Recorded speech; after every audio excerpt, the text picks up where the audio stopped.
నమస్తే అందరికి welcome back to my YouTube channel Bhavani Naik 01. అయితే ప్రెసెంట్ నేను వచ్చేసి హైదరాబాద్ లో ఉన్నాను. So first vlog from Hyderabad. ప్రతిసారి లాగానే ఈసారి కూడా ఒక 10 days ప్లాన్ తో హైదరాబాద్ కి వచ్చాను. ఏదో అనుకొని వస్తాను కానీ ఇంకేదో జరుగుతుంది. బట్ ఈసారి మాత్రం నేను ప్రాపర్ ప్లాన్ తో వచ్చాను. హైదరాబాదే కాకుండా నేను ఈసారి జగిత్యాల వరకు ట్రావెల్ చేశాను. అసలు ఎందుకు వచ్చాను, ఏంటి కథ అనే కంప్లీట్ ఇన్ఫర్మేషన్ నేను మీకు ఈ వీడియోలో షేర్ చేస్తాను. వీడియోని అయితే ఎక్కడ స్కిప్ చేయకుండా ఎండ్ వరకు చూడండి. మన ఛానల్ ఎవరైనా ఫస్ట్ టైం చూస్తూ ఉన్నట్టయితే డోంట్ ఫర్గెట్ టు సబ్స్క్రైబ్. అదే విధంగా ఛానల్లో పోస్ట్ చేసే వీడియో నోటిఫికేషన్స్ అంటూ మీకు రావాలనుకుంటే గంట సింబల్ ని కూడా ప్రెస్ చేసేయండి. Once again welcome back. And Hyderabad అయితే వచ్చేసాము. సో హైదరాబాద్ వచ్చాక ఫస్ట్ వ్లాగ్ అన్నమాట ఇది.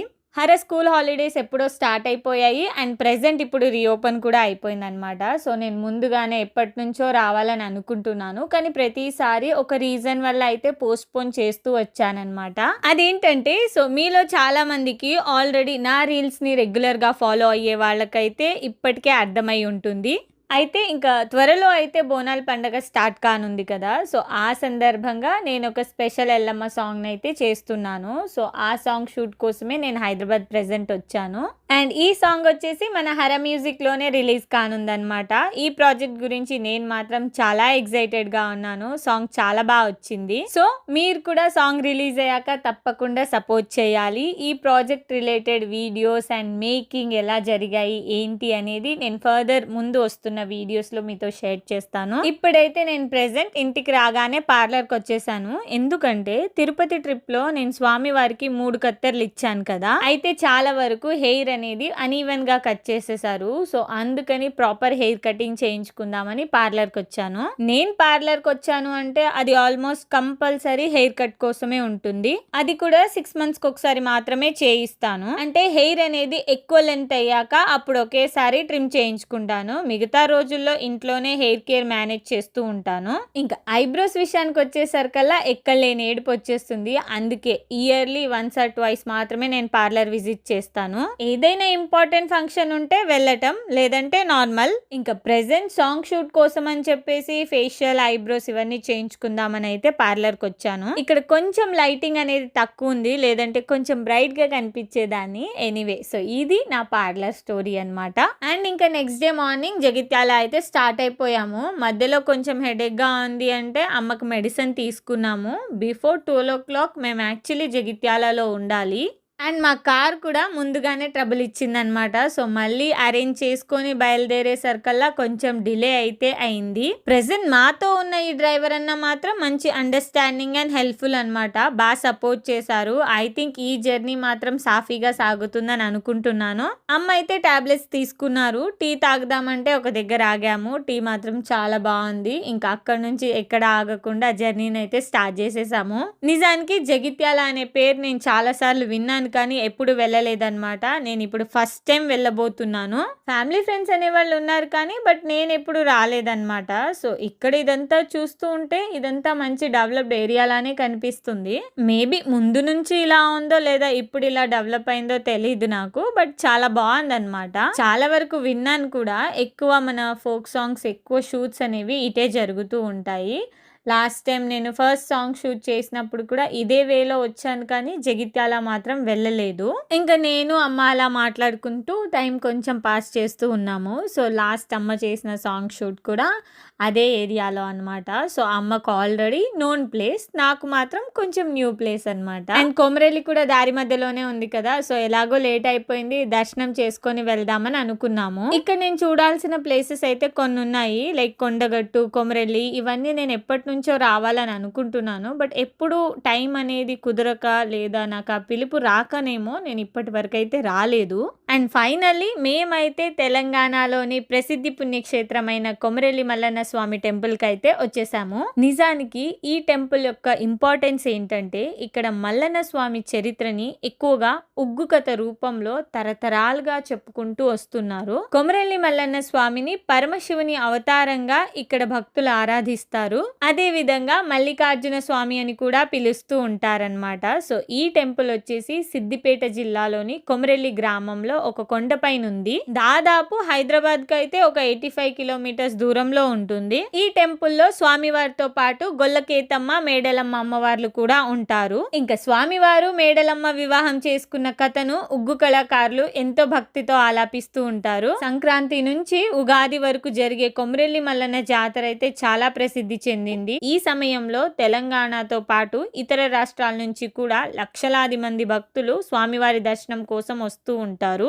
మెయిన్ గా శివరాత్రి సందర్భంగా జరిగే ఉత్సవాలు మాత్రం ఎంతో వైభవంగా జరుగుతాయంట. నిజానికి ఈ టైంలో గుడి కూడా క్లోజ్ ఉందన్నమాట. సో పర్లేదు, ఇంతవరకు అయితే వచ్చాను. నెక్స్ట్ ఇంకొకసారి వచ్చినప్పుడు ఆ స్వామివారి దర్శనం చేసుకొనే వెళ్తాను. ఇక్కడి వరకు రావడం అయితే అదృష్టంగానే భావిస్తాను. ఎందుకంటే ప్రతిసారి రావాలని అనుకుంటాను, కానీ ఎక్కడో తెలియని ఒక వెనకడుగు అనేది పడుతూ ఉంది.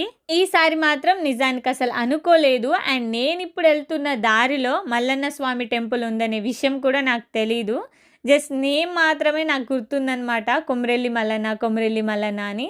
బట్ అది ఎగ్జాక్ట్ డిస్టెన్స్ ఎంతలో ఉన్నాము, ఏరియా ఏంటనేది నాకైతే ఐడియా లేదు. బట్ ఈ రకంగా అయినా స్వామివారి గుమ్మం దాకా అయితే వచ్చాను. నెక్స్ట్ టైం వచ్చినప్పుడు స్వామి దగ్గరికి వెళ్ళి దర్శనం చేసుకొని వస్తాను. అండ్ ఇదంతా షూట్ చేశారు. లోపల ఏమైనా ఫోన్స్ ఎలో ఉన్నాయా అంటే మనకు కొంతవరకు మాత్రం ఎలో ఉంది. దర్శనం టైంలో మాత్రం అసలు నాట్ ఎలౌ. అండ్ ఇది వచ్చేసి గుడి బయట అనమాట. నాకు తెలిసి ఇంకా జాతర టైంలో అసలు ఇక్కడ ఖాళీ అనేదే ఉండదు అనుకుంటా. అండ్ ఇక్కడ ఇది వచ్చేసి స్టూడియో అనమాట. సో ఫోటో స్టూడియోని ఇలా ప్లాన్ చేశారు. అండ్ ఇక్కడ వైబ్ కూడా అసలు నార్మల్ గా లేదు, మస్త్ పవర్ఫుల్ అనుకుంటా. అందుకే అంతమంది భక్తులు ఇక్కడికి అంతలా వస్తూ ఉంటారు. ఎండ మాత్రం అసలు మామూలుగా లేదు. ఆ వచ్చే గాలి కూడా చాలా వేడిగా ఉంది. సో ఇప్పుడు హఠాత్తుగా వెదర్ మొత్తం చేంజ్ అయిపోయింది. ఇంకా కొంచెం సేపటికే ఇక్కడ ఫుల్ వర్షం. ఆల్మోస్ట్ ఇంకా వెదర్ మొత్తం చల్లగా అయిపోయింది. అండ్ మేము ఇంకా జగిత్యాల కూడా రీచ్ అయిపోయాము. డైరెక్ట్ గా రూమ్ కి వెళ్ళి ఫ్రెష్ అప్ అయిపోయి కొంచెం సేపు అయితే రెస్ట్ తీసుకున్నాము. ఎప్పుడో మధ్యాహ్నం 12 o'clock కి రావాల్సింది, కానీ మేము రీచ్ అయ్యేసరికల్లా 2 అయిపోయింది. అండ్ వీళ్ళందరూ ఫ్రమ్ మార్నింగ్ నుంచి ఇక్కడే ప్రాక్టీస్ అనేది చేస్తున్నారు. మాకైతే కొంచెం లేట్ అయింది. 2 o'clock అలా రీచ్ అయిపోయాము. ఇంకా డైరెక్ట్ గా ఫ్రెష్ అప్ అయిపోయి కొంచెం రెస్ట్ తీసుకొని తినేసి నేను కూడా ఇన్స్టిట్యూట్ కి వచ్చేసాను. అయితే డైరెక్ట్ గా షూట్ డేనే కంపోజింగ్ కాకుండా బిఫోర్ 1 day మేమైతే ప్రాక్టీస్ పెట్టుకున్నాము. ఎందుకంటే సాంగ్ లెంత్ కూడా కొంచెం ఎక్కువగా ఉంది. అండ్ అమ్మవారి సాంగ్ కదా, కొంచెం ఎనర్జీ కావాలి. అప్పటికప్పుడు కంపోజింగ్ ప్రాక్టీసింగ్ అంటే కష్టం అవుతుందని ఇలా 1 day బిఫోర్ అయితే ప్రాక్టీస్ పెట్టుకున్నాము. కొంతవరకు అయితే సాంగ్ కంపోజింగ్ అనేది అయిపోయింది. అండ్ ఇప్పుడు ఒక చిన్న బ్రేక్ ఇచ్చారనమాట. సో వీళ్ళు రెగ్యులర్గా షూట్ చేస్తూ ఉంటారు కాబట్టి నేనేమో వీళ్ళు అలసిపోయారని అనుకుంటున్నాను, కానీ అలా మ్యూజిక్ ఆన్ చేయగానే మళ్ళీ ఎక్కడ లేని స్ట్రెంగ్త్తో డాన్స్ చేసేస్తున్నారు. హుక్ లైన్ మీద మాత్రం చాలా కాన్సన్ట్రేట్ చేశారు, ఎందుకంటే క్యాచీగా ఉంది. అండ్ అదే విధంగా అంతే క్యాచీగా కూడా మూమెంట్ రావాలని చెప్పేసి మాస్టర్ అయితే చాలా ట్రై చేశారు. అండ్ ఫైనల్లీ అవుట్పుట్ అయితే మీరందరు ఇప్పటికే రీల్లో చూసేసి ఉంటారు. చాలా బాగా వచ్చింది ఆ మూమెంట్ మాత్రం. అండ్ ఆల్మోస్ట్ మా ప్రాక్టీస్ కూడా కంప్లీట్ అయిపోయింది. అండ్ ఈ ఇన్స్టిట్యూట్ కి రెగ్యులర్ గా వస్తూ ఉంటారు కదా స్టూడెంట్స్, సో వాళ్ళ పేరెంట్స్ కూడా కలిసారు. సో వాళ్ళు వచ్చేసి మన సబ్స్క్రైబర్స్ కమ్ ఫాలోవర్స్ అంట. సో వాళ్ళని కూడా కలిసాక మంచిగా అనిపించింది. నిజానికి నా ఈ జర్నీ మొత్తం ఒక స్పీడ్ రోలర్ కోస్టర్ లా తిరుగుతూనే ఉందన్నమాట. ఎక్కడ స్టాప్ అనేది లేదు. చాలా టైర్డ్ అయిపోయి ఉన్నాను. సో ఈరోజు ఇక్కడికైతే ప్రాక్టీస్ నేను కంప్లీట్ చేసుకున్నాను. ఇంకా నెక్స్ట్ వ్లాగ్ వచ్చేసి నేను ఆన్ సెట్టే చూపిస్తాను, అసలు మేకింగ్ ఎలా జరిగింది అవన్నీ నేను నెక్స్ట్ వ్లాగ్లో ఫర్దర్గా మీతో షేర్ చేసుకుంటాను. రేపే షూట్, కానీ నా కాస్ట్యూమ్ మీదకి ప్రాపర్ బ్యాంగిల్సే లేవు. ఇంటి దగ్గర నుంచి అయితే మ్యాచ్ చేసుకొని తీసుకురాలేదు, ఎందుకంటే అసలు అక్కడ దొరకలేదు అవి. అందుకని ఇంకా ఇక్కడే మేము షాపింగ్ చేసేస్తున్నాము. కొన్ని బ్యాంగిల్స్ అండ్ హెయిర్ క్లిప్స్ అవి కావాలన్నమాట. సో వాటికి సంబంధించిన థింగ్స్ అన్ని తీసేసుకున్నాము. గ్రీన్ కలర్, రెడ్ కలర్లో అయితే బ్యాంగిల్స్ చాలా ఈజీగా దొరికేస్తాయి, కానీ నాకైతే ఒక కాస్ట్యూమ్ పింక్ కాంబినేషన్లో ఉంది. అందులో ప్లెయిన్ బ్యాంగిల్స్ అయితే అస్సలు దొరకట్లేదు. మెయిన్గా ఇవి కూడా కలర్ పోతాయంట. సర్లే రేపటి షూట్కి అయితే దొరికాయి కదా అని చెప్పేసి తీసేసుకున్నాము. ఈ రోజుకైతే ఇదే వీడియో. ఐ థింక్ ఈ వీడియో మీకు నచ్చిందని అనుకుంటున్నాను. నచ్చితే please do like, share and subscribe my YouTube channel Bhavani Naik 01. And also don't forget to subscribe Hara music channel. మళ్ళీ మరో వీడియోలో కలుసుకుందాము. అప్పటి వరకు బాయ్.